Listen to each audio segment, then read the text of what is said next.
You guys can take a seat. I don't deserve that much respect.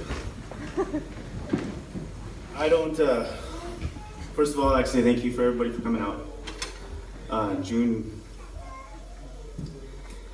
has, I still say, because he's here, and all my nephews, nieces, my sons, my daughters. But, thought I was done crying. I want to celebrate his life, and for me, my biggest part, or his biggest part of my life was chess and cards. When we had the cafe, me, Lando, Anna, we could always count on Jubug to be there. Eating free food, yeah. playing chess with us. Always letting us win so we can gamble. Omar, thank you for being here. I don't know where you're at. Hosted many a night of us playing cards and having a good time and getting drunk in front of mom. That's not my best time, but you know, it's something we did, and I love him every second for it, you know.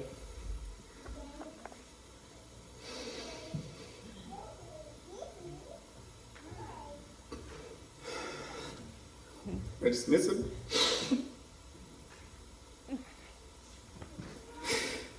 I never got a real chance to say goodbye. Nobody did.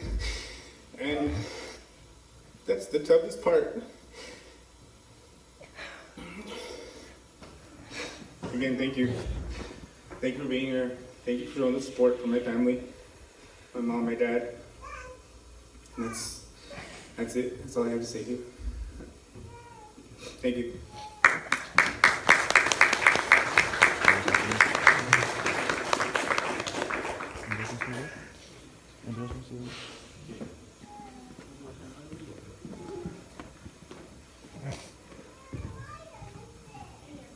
Hi, everybody.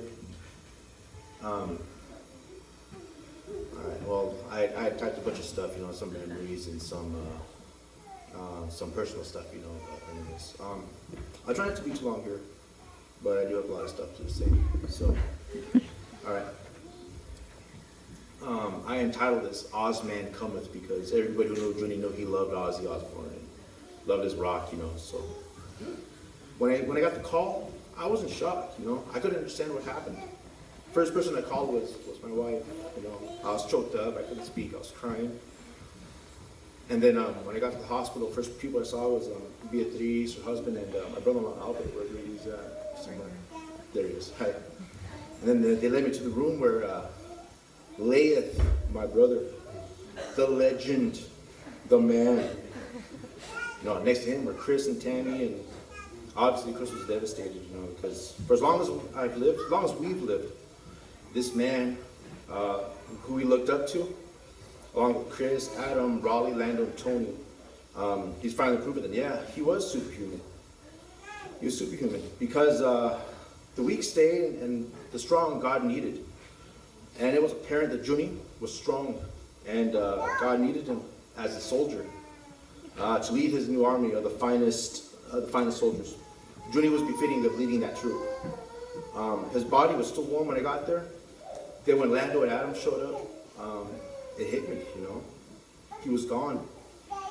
While four of his brothers were there at his bedside. Just me, Chris, Adam, and Lando.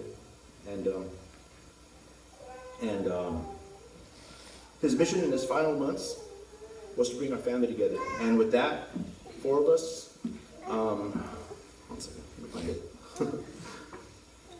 That was the start of it, you know. He didn't care what happened to him. Anybody knows him knows he's stubborn. As long as his family was together, he felt like he did his job. First thing he taught us as kids was to fend for ourselves.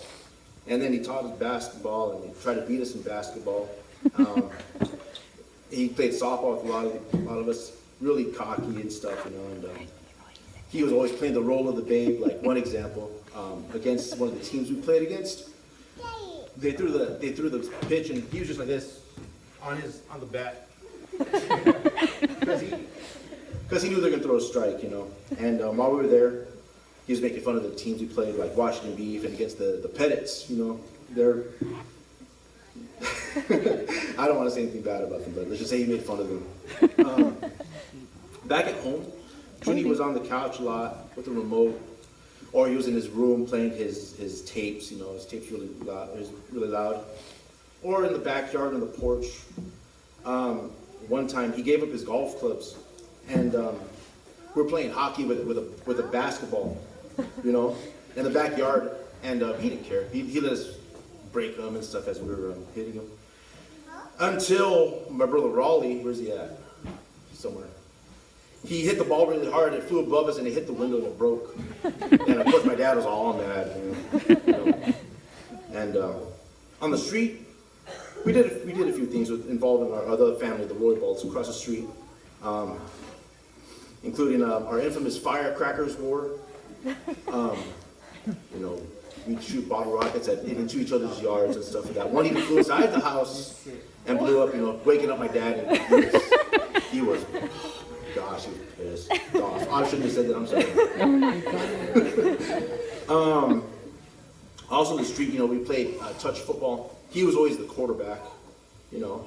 Or we played King of the Hill on the big mound of snow across the street before they built the house there. And the city would put all the snow there. And Junie was usually the king, or sometimes Lando, you know. Let's see where I'm at. Sometimes, and it was Junie's idea too, we did this next thing. We had like this high of snow in our front yard, and Junie, we do our pro wrestling stints there, and suplex each other there, body slams, and we even jumped off the roof of our house, you know, onto the snow. It was usually instigated by Junie, you know. So, let's see. We even hosted our own Ultimate Fighting Championship in the backyard, you know. Junie obviously made it to the finals, you know, but he lost to Raleigh, wherever Raleigh is at. Raleigh won in the competition, you know. But anyways, Junie was an instigator. Always getting people in trouble, like Wow. my brother Adam or Angel, making them go into the steal apricots from the Royals across the street, you know.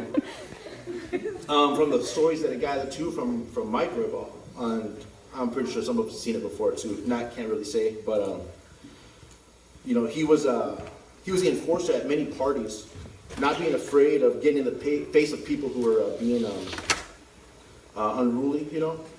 He usually beat them up anyways, you know. With Mike Roybal, of course, laughing in the background, you know. Let me see here. Then he'd find himself parked in the neighbor's yard without even knowing how he got there, you know, waking up in his own car.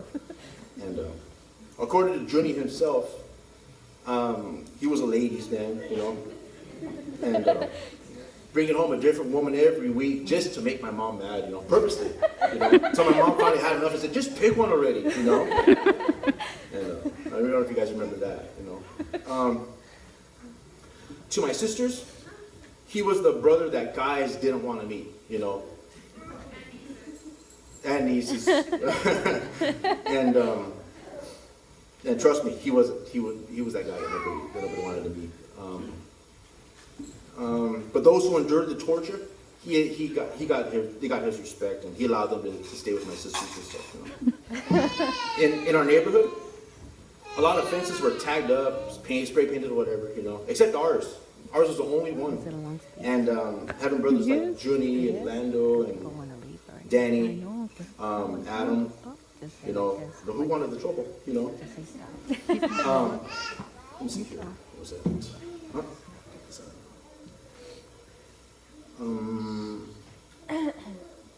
All right. The memory I hold most dear about my brother was all of us would get into the biggest car that my mom or dad had, and we'd go out to buy pizza. You know, go to the Domino's or Godfather's or whatever, and order the 20-top of pizza, and he'd order a pitcher of beer for himself. And then we'd go to the bowling alley. You know, gave us quarters to play video games and stuff too. All my cousins knew him as Junebug. He was a prankster. To those who went to school with him, you guys knew he was trouble. Right? Right. Even knocking out a redheaded teacher. You know, he did. He did. To my uncles, he was a hellion. To my aunts, they saw my dad in him. No no matter what, he was all about family. He had no greater joy when all of us could come together. He was all about family. And of course, I can't mention family without mentioning Beatriz. You know, you're his pride and joy, his last hope of being a parent, you know. And if you observe her, she's doing really good for herself, you know. And so thank you, Beatriz. Thank you for never leaving his side. Thank you for being there for him.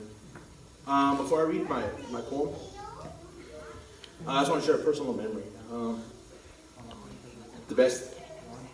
The days he got to see my son, the day he got to see Leo and hold Leo, and Leo would make him laugh, you know, and he would dance the hula or say a bunch of stuff that he said it back when we were kids. He was super proud of me when I finally started my family with Mari. He only spoke very highly of her, you know. Besides being the loving uncle to Leo and Leah and the rest of the kids and the rest of my nephews and nieces, he was the perfect uncle to all of them. And you could especially tell that at Jaleesa's wedding, you know. Remember how it was. All right. To everybody all of his friends, if anybody's friends are here, you know he wasn't fake. To my mom and dad, my dad's not here now, but he knew his role in the family. He knew. And I hope he did all of you proud. Hope he did all of us proud. He tore down barriers and led the way for our success. Okay. Now I'll get to my poem. I'm sorry. Okay. You were known by many names and titles: Oswaldo, Junie, Ozzy, son, brother, dad, uncle, cousin, friend. You excelled at each of those titles.